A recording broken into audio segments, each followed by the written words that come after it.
Es el mayor de los enigmas, el más grande desafío científico que existe.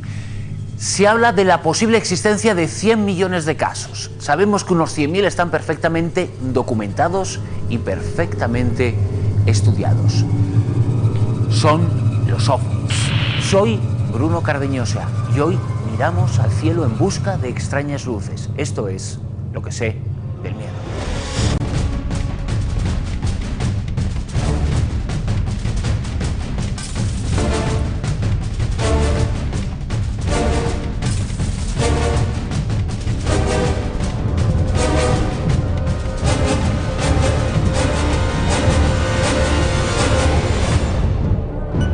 Aunque poco a poco nos vamos acostumbrando a las paredes de este lugar, desde donde hacemos lo que sé del miedo, las interferencias continúan.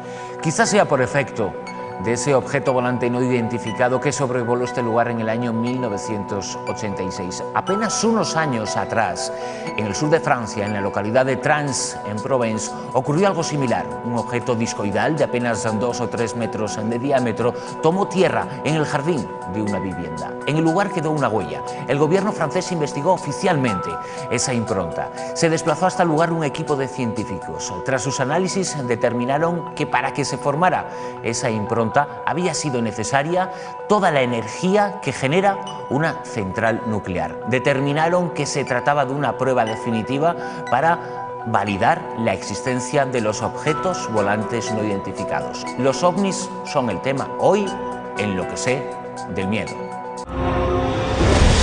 Pero no solo de ovnis vive el hombre. Hoy comenzamos hablando en lo que sé del miedo de un asunto que nos aterra a casi todos, la muerte. He dicho bien, a casi todos, porque aquellas personas que han vivido un encuentro cercano con la muerte aseguran que ya no le tienen miedo a ese momento, que todo su miedo y todo su temor ha desaparecido, que han vivido una experiencia llena de paz, absolutamente tranquilizadora. Para ellos, el miedo a lo desconocido ha desaparecido totalmente. Hay personas que pueden reencarnar en animales, así, pero también hay personas que viven después de haber muerto, viven para cuidar a personas amadas. Pues no creo. En la vida ni después de la muerte ni nada, en todo caso en la reencarnación. Bueno, sí, creo en la vida después de la muerte. En realidad creo que todo ser cuando muere vuelve a renacer. Entonces es como una nueva... Por ahí no está tu cuerpo, pero sí está tu alma, tu espíritu. Y creo en la reencarnación, creo en todas esas cosas. Mariano Bueno es uno de los grandes expertos españoles en geobiología y autor, además, de un trabajo, de un libro, La muerte, el nacimiento a una nueva vida. Mariano, en donde cuentas no solo las experiencias que tú has conocido e investigado de otras personas, sino la tuya misma. Sí, yo tuve una experiencia a los 6 años. Hubo un error médico, o sea, había tenido paperas, fiebre, mi madre me llevó a un pediatra y bueno, me diagnosticó un medicamento que al parecer era para adultos y además a los adultos se les daba media dosis. Lo cierto es que me dio ese medicamento y me puso en la cama y al rato vino una vecina y dijo, sí, está en la cama, y cuando entró estaba negro, casi no respiraba, me cogió en brazos, vio que me iba, buscó hacer algo y bueno, entonces éramos campesinos, solo teníamos una bicicleta y buscó al vecino con la moto para que ayudara a mi padre. Pero yo ahí solo recuerdo esa parte que me contó mi madre, la otra parte la recuerdo desde la puerta del hospital. O sea, de alguna forma esa experiencia es verme en la puerta del hospital, ver llegar la moto de mi vecino con mi padre detrás llevando un fardo. O sea, tú viste como si fueras una cámara de cine la escena, ¿no? Exactamente, como si yo estuviese, pues como ahora nos están grabando, nos estuviese grabando esa escena, estoy viendo llegar la moto, bajar el vecino y mi padre detrás con un fardo, con una manta, con algo liado, y le sigo. Entro en el hospital detrás de ellos y llegan a una habitación, había una camilla, deja la manta y abre y digo, uy, si soy yo. O sea, yo estaba viendo la escena desde fuera. La muerte de muchas personas de cerca la tienen que vivir, a veces por desgracia, las enfermeras.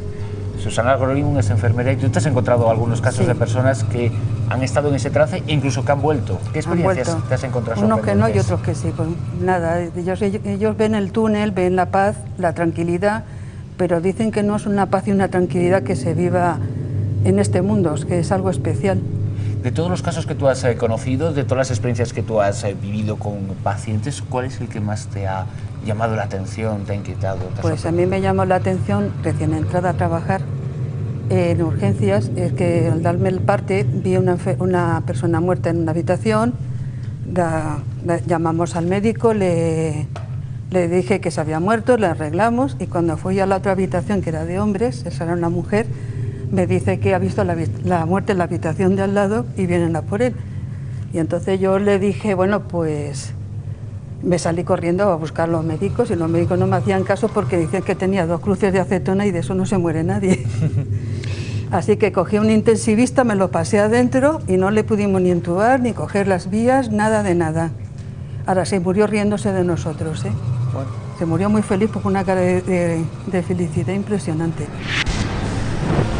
¿No eras consciente de qué es lo que podía estar sucediendo en ese momento? Porque muy probablemente tú estabas atravesando esa frontera entre la vida y la muerte. Sí, pero en realidad, porque es un tema que me ha apasionado y precisamente, posiblemente por haber vivido la experiencia, he investigado y he tenido además la suerte, quizás por haber vivido la experiencia, que mucha gente que ha vivido experiencias parecidas se han sincerado y no se lo habían contado a nadie, me lo han contado. Entonces, sé que he tenido secuelas, entre comillas, hay aspectos de mi personalidad o de mi realidad personal que están muy condicionados, ¿verdad?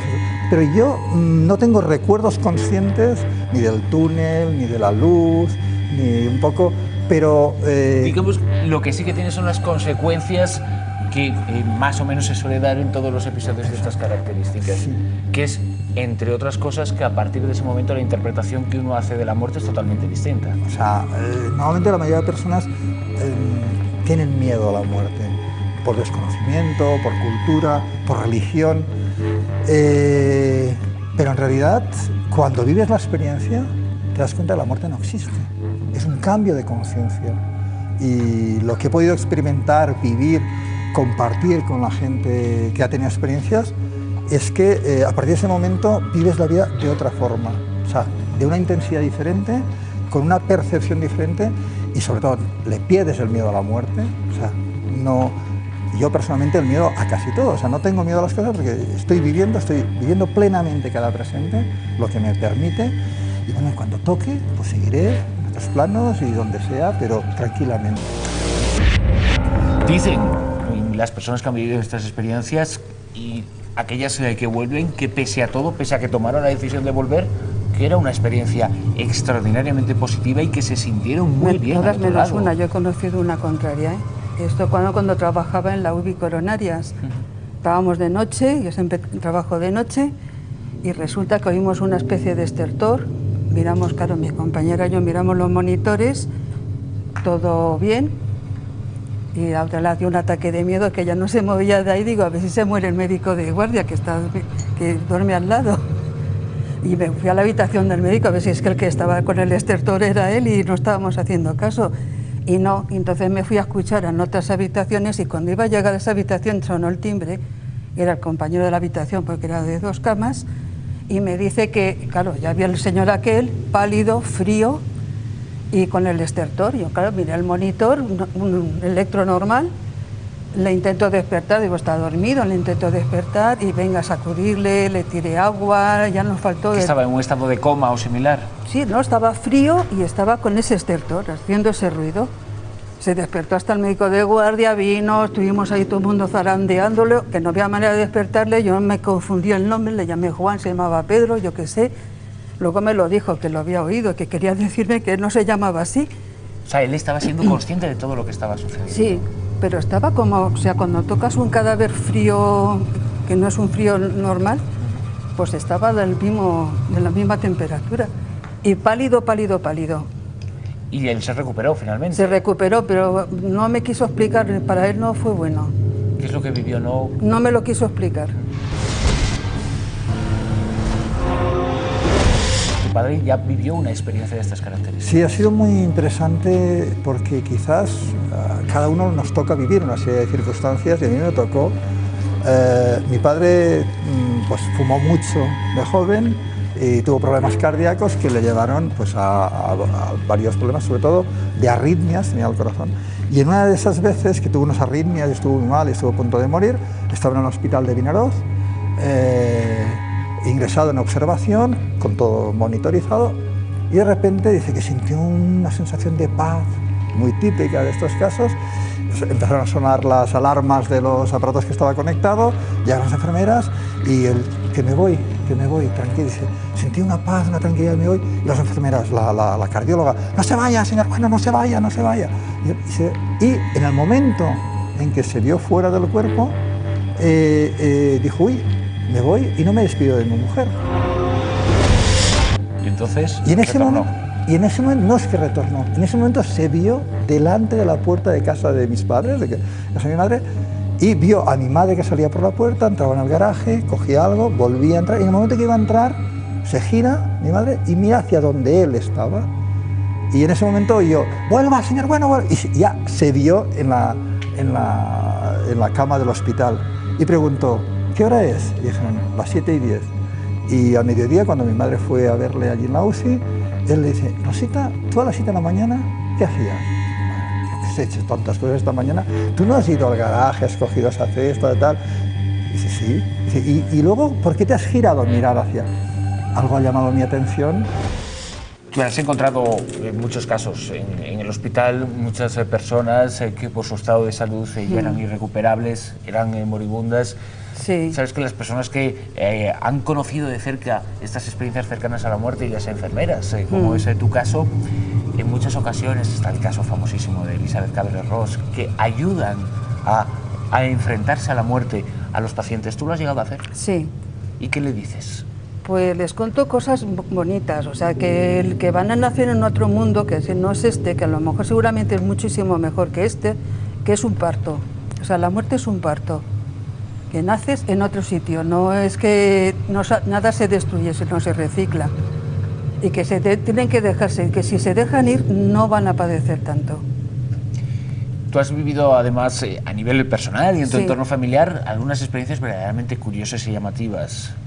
Con mi madre y con mi tía, pero mi tía que sí podía hablar, mi madre no porque tenía un ictus, pero cuando yo fui a verla estaba en estado de agitación, respirando mal, entonces la cogí de la mano, la empecé a hablar, la empecé a contar cosas divertidas, ya que era mi familiar mío, pues podía hacerlo. Y le estuve hablando, le dije que se veía alguien, me dijo que me hizo así con la cabeza y le dije que se fuera, realmente que se fuera con ellos, que no pasaba nada. Digo, si tu problema... Ella sentía Sí. que le estaban llamando, que habían venido a buscarla. Sí, sí, y mi tía también. Ella sí que pudo hablar y dijo, antes de morirse, dijo, han venido mis padres por mí y ahora me voy. Y se fue. Las personas que han estado al otro lado, que han a punto de pasarse al más allá, pero que han retornado, ¿qué es lo que cuentan? Porque ciertamente Sí. su experiencia, aunque tú has vivido y has conocido de cerca un caso muy negativo, pero su experiencia sí No, es he muy conocido positiva. también positivo. La hermana de una amiga mía de Canarias ha estado clínicamente muerta 2 veces por tener alergia a los anestésicos, la tuvieron que hacer una cesárea. La cuestión es que la mujer volvió porque tenía una niña pequeña, pero ella me comentó que veía el túnel, veía la luz, veía a alguien, pero que luego miró para atrás, vio a su niña en la incubadora y volvió. Pero que dice que ahora con esa paz y esa tranquilidad, dice, son cosas que no se pueden describir con palabras. Dice, yo ahora mismo si me volviera a morir, ya que mi hija es mayor, no vuelvo. Es muy difícil comprender solamente si se ha vivido, ¿no? Explicar que la muerte es una experiencia positiva. Sí, al paciente se le tiene que preparar, ahora ya hay unidades para eso y se debe hacer. Lástima que sea solo en oncología. Y la experiencia tuya, la de tu padre, en el momento en el que finalmente sí os enfrentáis, tú como hijo, al fallecimiento de tu padre, eso, una vez que llega ese fatal desenlace, ¿crees que lo interpretas o llevaste la situación de otra forma distinta como la lleva el común de los mortales? Muy diferente. Yo, de hecho, cuando escribí mi libro La muerte, el nacimiento de una nueva vida, el objetivo era muy claro. Pienso que hay mucho sufrimiento en torno a la muerte, porque hay un gran desconocimiento de la muerte. O sea, hay un tabú en torno a la muerte, es un tema que no se tiene que hablar, eterna juventud, y no se habla. ¿Y qué pasa? Cada vez que nos enfrentamos, y todos nos vamos a tener que enfrentar en muchas circunstancias a la muerte de un ser querido, o de un familiar, o de un hijo, como no hay conocimiento, no sabe qué pasa, pues hay sufrimiento. Entonces, el tener el conocimiento, el saber, el haber vivido una experiencia cercana, te lleva a vivirlo con la máxima naturalidad. Y murió en mis brazos mi abuela, y fue la cosa más tranquila. Y mi padre estaba en el hospital, por eso, pues, 8 años después de la experiencia que tuvo de muerte clínica temporal, ese momento me tocó a mí estar con él, y pasó algo que creo que también decidió un poco el momento, porque lo que he ido investigando es que morimos en un momento cuando sentimos que hemos solucionado, y de hecho, no sé, mi madre había salido al pasillo con una señora, y de repente sentí que tenía que comentarle algo, y le dije: mira, quiero darte las gracias por todo lo que has hecho por tus hijos, por lo buen padre que has sido. Habrá habido nuestros más y nuestros menos, pero nos has tirado adelante, lo has hecho muy bien. Puedes irte tranquilo, que tienes una familia que está bien, etc. A los 5 minutos se iba. O sea, porque él ya estaba medio inconsciente, de repente le falló la respiración, se fue, pero tranquilo. Le tenía cogido la mano, y es como que está bien. Hola, me llamo Pedro y os voy a contar mi historia. Todo sucedió aquí hace cerca de unos 2 meses, el día en que morí. Ese día mi novia me llamó, me dijo que tenía una sorpresa para mí. Yo salí muy rápido de mi casa, con mucha prisa, nervioso por ver qué me tenía preparado. Crucé tan rápido la calle que no me di cuenta que un coche venía directo hacia mí.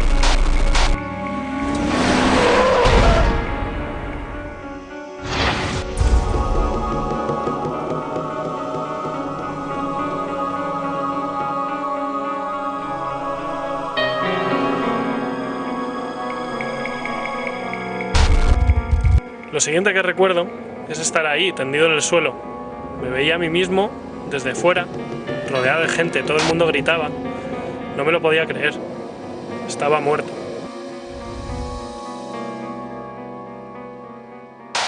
Entonces la vi, estaba allí, era brillante. Es entonces cuando supe que había llegado mi hora.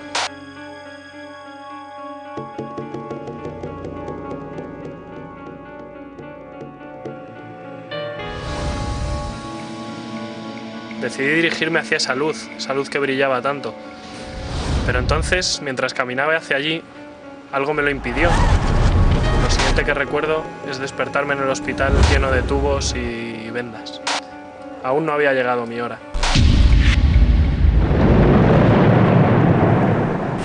No una, sino 2 experiencias cercanas a la muerte ha vivido Judith Ramos. Bueno, la primera vez fue cuando nació mi primer hijo, que bueno, ya nació, al parecer estaba todo bien, pero de pronto empecé a tener un sangrado sin saber el porqué. Los médicos no sabían el porqué. Pues yo lo único que sentía es, como sangraba mucho, empecé a sentir mucho frío y luego una paz. O sea, sentía como que la vida se me iba más. Como cuentan otras personas que han vivido esa experiencia, ¿fue este camino de un túnel? Sí, luego de eso pues ya perdí sentido, digamos, ¿no? Entonces, en cuanto ya después me vi que iba por un túnel pues muy amplio, muy luminoso, un color azul, bonito. Viajé pues no sé cuántos minutos, pero viajé bastante. ¿Cómo viajabas? ¿Cómo efectuabas ese trayecto? O sea, mi cuerpo flotaba por ahí, iba, o sea, así como acostada, pero iba hacia una luz. Que estaba al final de ese túnel. Hacia el final de ese túnel había una luz y viajaba yo por ese túnel. Entonces ya, bueno, ya se acabó el túnel y llegué a un lugar pues como otra dimensión, donde había mucha luz, como luces de colores, y había mucha gente, ¿Reconocías a algunas personas de las que se encontraban allí? No reconocía a ninguna, pero era un lugar donde te sentías a gusto, sentías paz, al menos yo sentía estar a gusto ahí. ¿Alguien se comunicó contigo de esas personas? No, intenté yo hablar con ellas, porque también caminaba por ahí al lado de ellas, pero era como que no me veían. O sea, yo caminaba por cerca de ellas, intentaba hablar, pero no había manera de comunicarme con esas personas. ¿Y hubo un momento a partir del cual tú decidiste retornar? Pues yo por decisión propia no. Lo que pasa es que escuché la voz de mi madre. O sea, oí la voz de mi madre y era que había estado hablando con una enfermera, porque, claro, como me dejaron en un cuarto ahí cerrada sola, pues a ver si despertaba o no, porque ya los médicos, según la enfermera, habían hecho todo lo posible. ¿El concepto que tenías sobre la muerte cambió de alguna forma? Pues sentí que tuve otra oportunidad y para poder disfrutar en ese momento de mi hijo, de mi familia. Y claro, yo al volver, pues vi mi cuerpo que estaba ahí en la camilla esa. Entonces, digámoslo de alguna manera, al volver a mi cuerpo, era como sentir un cuerpo liviano, o sea, me quedé bien, con una paz, con un alivio. Y ya, claro, ya desperté. Una segunda oportunidad, dices, pero lo llamativo es que años después volviste a tener otra experiencia de estas características y te volvieron a dar una segunda oportunidad nuevamente, ¿no? Bueno, la segunda oportunidad no fue tan agradable. Bueno, fue una parte desagradable y otra agradable, porque, claro, me enfermé, me dio la salmonelosis, estuve ingresada en el hospital 15 días y, bueno, las primeras visiones que empecé a tener fueron muy desagradables, desagradables al punto que no quería ya por la noche cerrar los ojos. Pero esas visiones, esa experiencia coincidió también con un momento de salud extrema, de extrema gravedad. Sí, estaba muy delicada de salud. Entonces empecé a ver, por ejemplo, las cosas más hermosas, que es como una playa, paisajes con flores, todo se tornaba en negro, en turbulento, en aguas negras. Veía cadáveres, pues árboles que estaban flotando en el agua, pero agua no agua, sino como lodo, ¿no? Una noche tuve otra experiencia, que estaba pues yo flotando por dentro de un túnel, pero a esta vez el túnel era oscuro y bastante estrecho, digamos, lo que cabía casi prácticamente en mi cuerpo. Estaba sobre la cama y yo flotaba, y al fondo, al final de ese túnel, vi una luz pegada hacia a la pared. Veo una luz, pero me llamó la atención la luz y me gustó estar ahí. Avancé hacia la luz, me acerqué y vi que era una imagen, una virgen, que estaba como un bombillito de luz y una flor amarilla. Me acuerdo pues claramente. Y claro, al ver esa imagen en esa oscuridad y en ese túnel, ver la imagen de la Virgen, y pues me gustó. Y luego era como que algo me quería seguir atrayendo hacia ese túnel oscuro, pero ya no. O sea, ahí como ya me detuve y ya no quise avanzar más.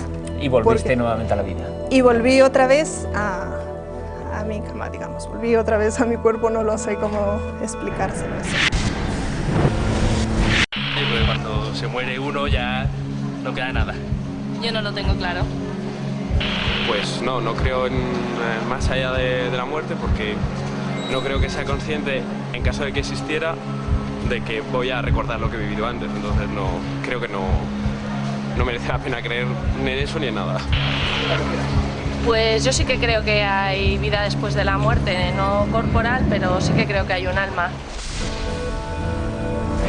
Una noche tuve otra experiencia, que estaba pues yo flotando por dentro de un túnel, pero a esta vez el túnel era oscuro y bastante estrecho, digamos, lo que cabía casi prácticamente en mi cuerpo. Sobre la cama y yo flotaba, y al fondo, al final de ese túnel, vi una luz pegado hacia a la pared, veo una luz, pero me llamó la atención la luz y me gustó estar ahí.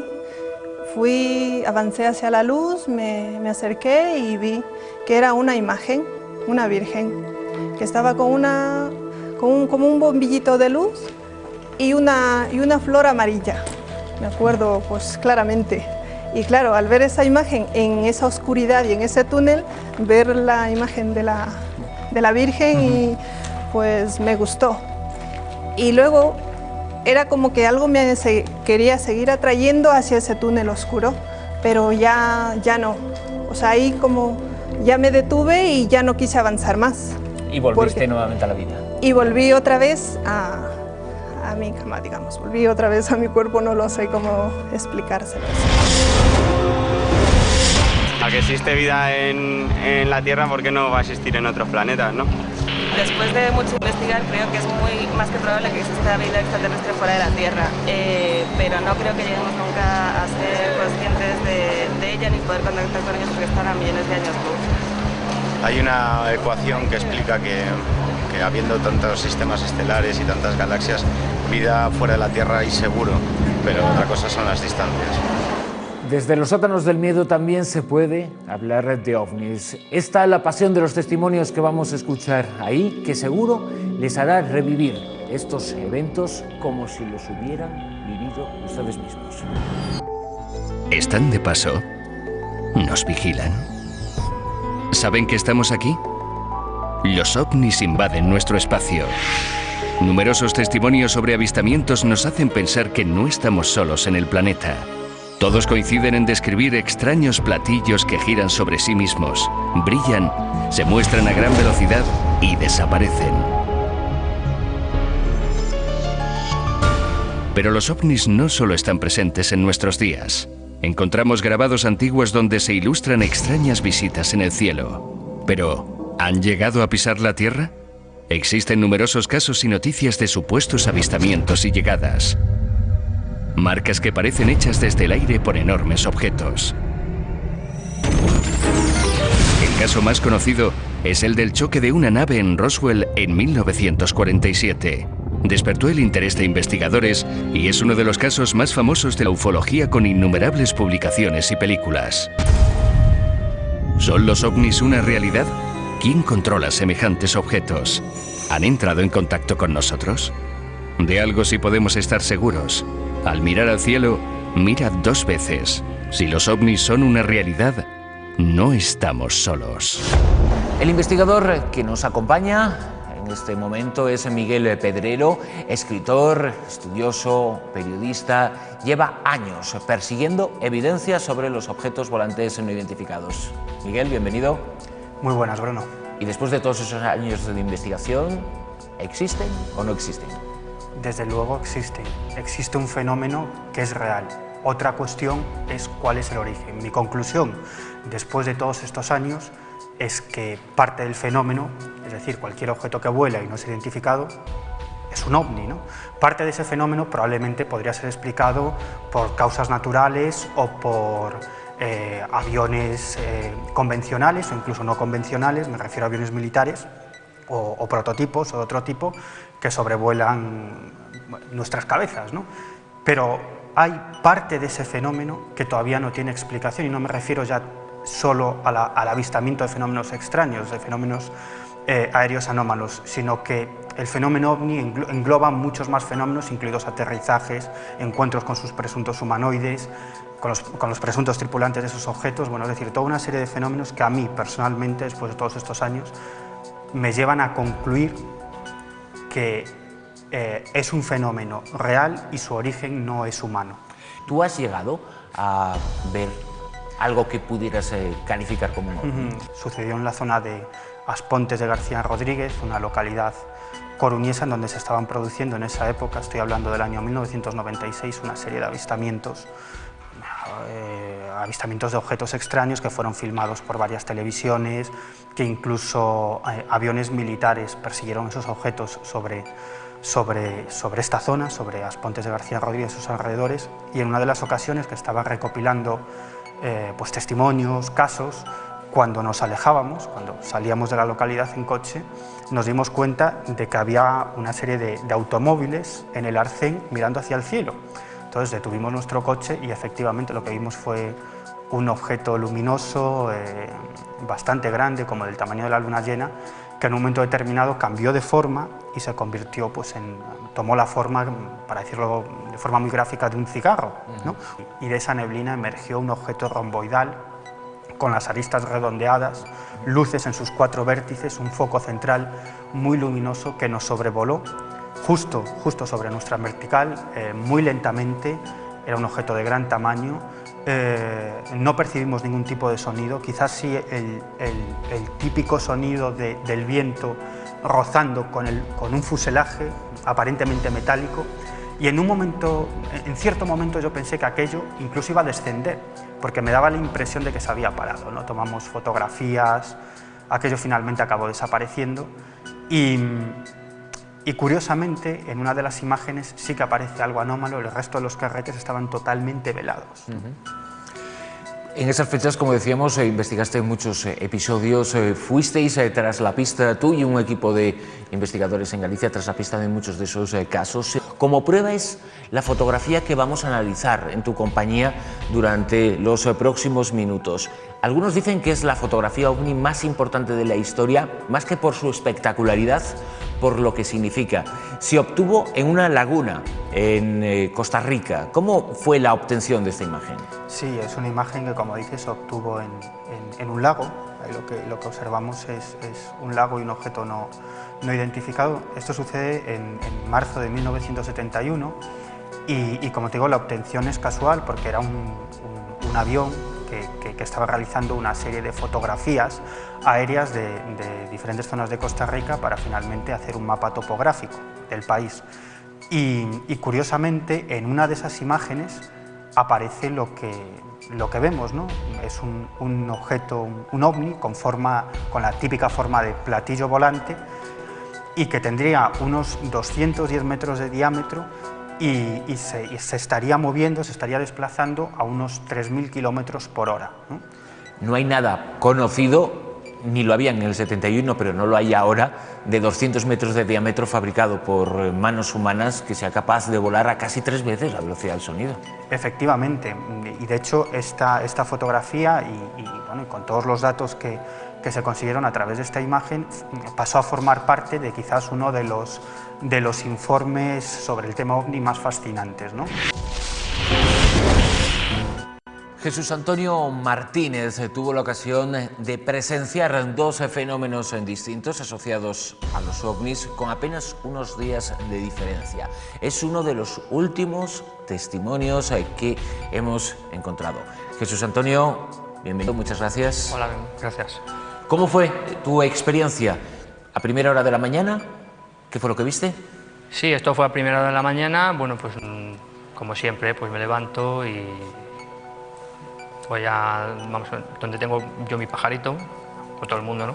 Y entonces levanté la persiana y claro, lo que me extrañó es que ese día estaba limpio, o sea, azul, salía el sol, sería entre las 8:30, 9 menos cuarto, y lo que me extrañó fue ver una esfera, algo redondo, en el cielo, quieto.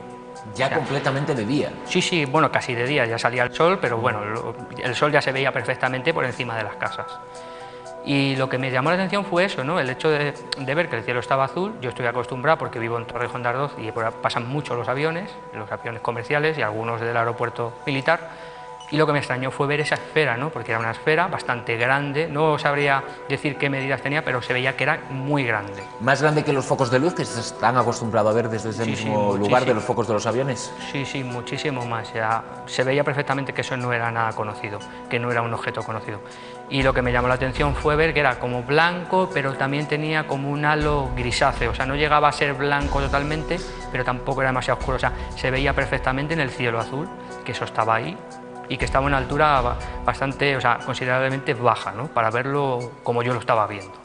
Y tuviste la ocasión de sacar la cámara de fotos e inmortalizar ese objeto volante. Efectivamente no lo pude hacer, digo efectivamente, porque fue un momento en el que a mí de verdad me dio cosa, ¿no? Porque dije, joder, que estoy ante algo extraño que se ve perfectamente a simple vista, sin ningún tipo de aparato, ni prismáticos, ni cámara de fotos, ni nada, se ve perfectamente. Y perdiste la ocasión, sin embargo el destino sí te iba a deparar una segunda oportunidad.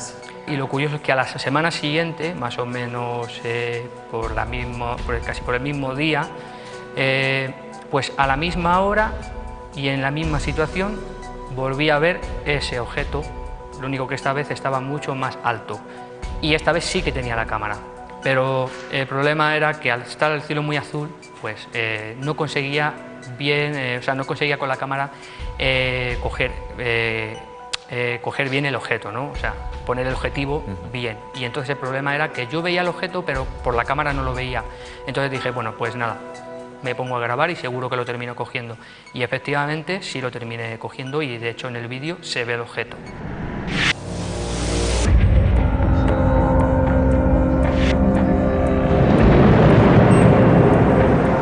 Comenzamos el viaje a través de los cielos misteriosos.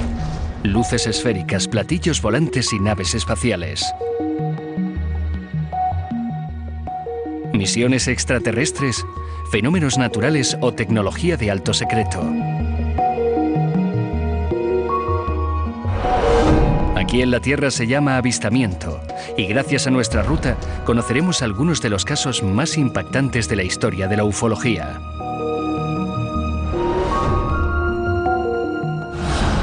Primera parada, Roswell, Nuevo México. Han pasado 60 años y todavía se siguen haciendo nuevas aportaciones. Los testigos vieron una enorme bola de fuego caer sobre la Tierra. En 1995 apareció un vídeo que mostraba la presunta autopsia realizada a los humanoides de Roswell. Luego se supo que había sido un fraude. Nunca hubo extraterrestres, aunque, como confirmaba el FBI años después, lo que cayó en Roswell sí era un ovni.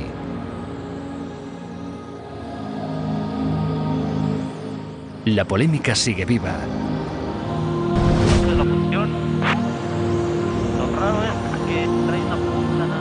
La estela extraterrestre nos lleva a México, donde el gobierno llegó a aportar una filmación de gran valor.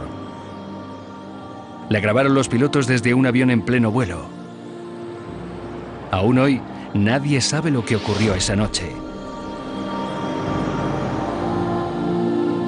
Pero, ¿son realmente esos objetos voladores misiones de otras galaxias? ¿Existe vida en otros planetas? Y si es así, ¿cómo podemos comunicarnos con ellos?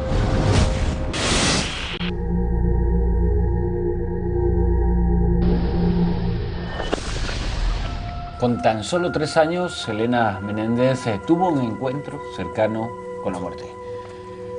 Elena, ¿cómo recuerdas aquel momento? Aquel momento lo recuerdo de incertidumbre, de no saber muy claramente qué es lo que estaba sucediendo, pero nada más, no era ni angustioso, no. Bien. ¿Cuál fue la circunstancia que provocó que Elena, esa niña de 3 años, estuviera a punto de traspasar la barrera que separa la vida de la muerte? Bueno, pues fue debido a que de pequeña tuve un problema con una bronconeumonía y no era solamente ese el inconveniente, sino que soy alérgica a los antibióticos, entonces en muy poquito espacio de tiempo me puse mal, parece ser que me agravé bastante, y en el momento en que sucede este episodio, yo lo que siento es que las personas que había allí, mi familia y tal, pues están mal con lo que a mí me estaba sucediendo, que yo no era consciente realmente de lo que me pasaba. Entonces en ese momento yo siento como una especie, dijéramos, de tirón, como cuando te pegan así un empujón, y en ese momento vi que mi cuerpo estaba en una cama y el otro cuerpo, el otro yo, vamos a decir, estaba en el otro lado. Entonces yo me veía perfectamente. Yo intenté pues comunicarme porque, a ver, yo estaba preocupada con la situación de ver qué es lo que ocurría. ¿Eres consciente de que en ese momento estabas muriéndote o estabas ya muerta? No, no soy consciente.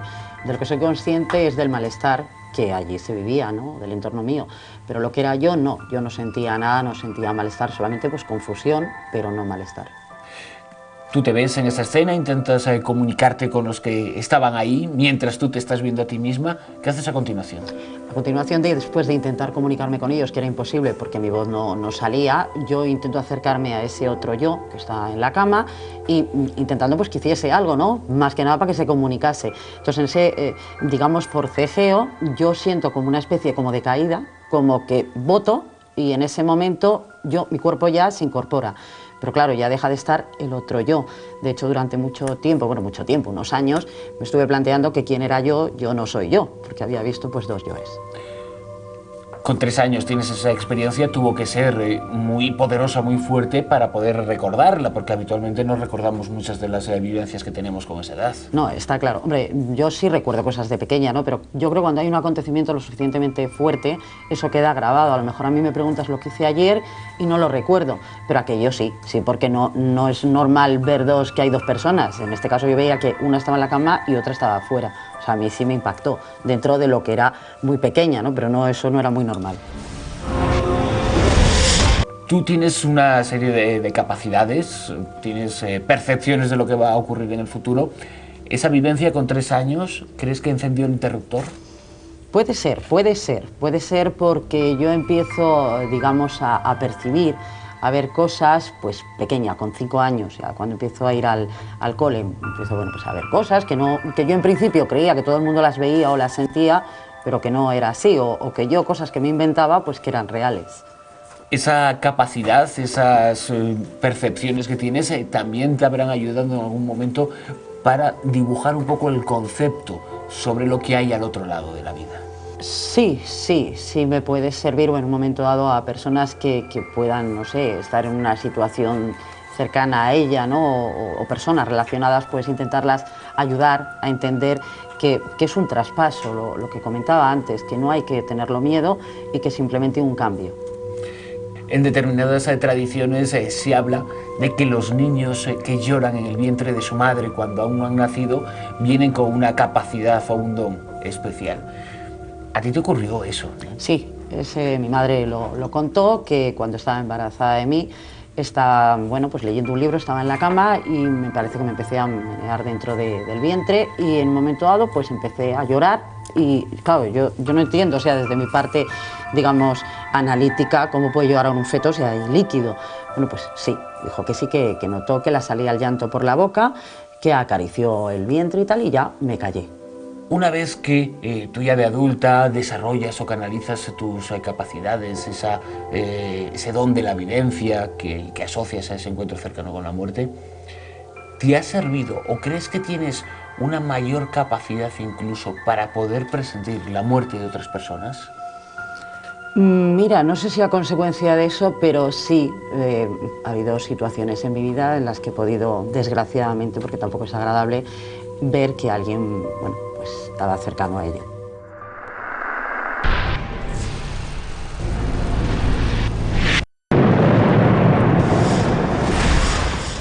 Que nada, que no creo en la vida después de la muerte, no hay pruebas, no hay nada. Esto es muy corto y hay que aprovecharlo, tío.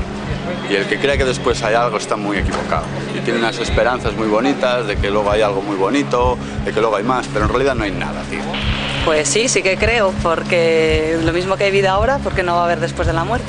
Pues me gustaría pensar que sí existe la vida después de la muerte, pero por desgracia creo que no, que te mueres y se acabó todo.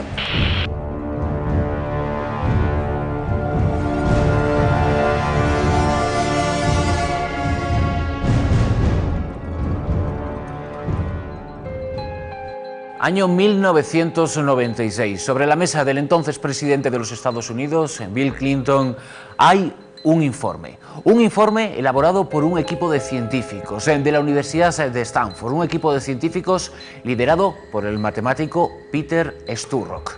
Dentro de su equipo, dentro de su panel de investigación, se encontraban algunos de los mejores expertos mundiales en diferentes materias, en física, en química, en óptica.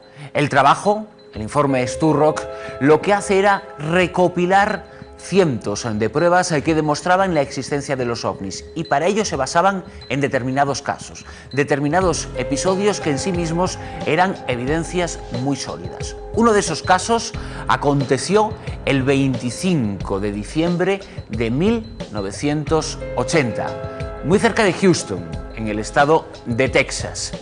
Los protagonistas son tres personas: Betty Cass, Vicky Landrum y Colby, un niño de 7 años. Tras dar una curva, se encuentran delante de su coche con un objeto romboidal, negro, con unas luces en cada uno de sus vértices. El objeto parece emitir un poderoso calor. Lo notan especialmente cuando detienen el vehículo. Colby, el pequeño, apenas asoma la cabeza. Vicky decide salir y sin embargo vuelve de inmediato dentro del vehículo. Es Betty Cass quien sale por completo al exterior del coche. El calor es asfixiante, apenas pueden permanecer en el lugar durante unos segundos. El ovni finalmente desaparece y ellos retoman su camino. A partir de ese instante llegan los problemas: mareos, fiebres, malestar general, todos caen enfermos e incluso manifiestan quemaduras extraordinariamente graves. La situación se vuelve mucho más seria cuando se determina que dos de los protagonistas, tanto Betty como Vicky, padecen de cáncer. Betty fallecería poco tiempo después como consecuencia de esa observación. El físico John Schuller, que investiga este episodio, llega a la conclusión de que los testigos estuvieron sometidos a una poderosísima energía de origen desconocido. Este caso es uno de los mejores de la historia de la ufología, una auténtica prueba en favor del fenómeno ovni. Hay que buscar respuestas. Nosotros lo vamos a seguir haciendo. Mientras tanto, recuerden que hay otros mundos, pero están en este. Y en este siguen ocurriendo cosas sin explicación.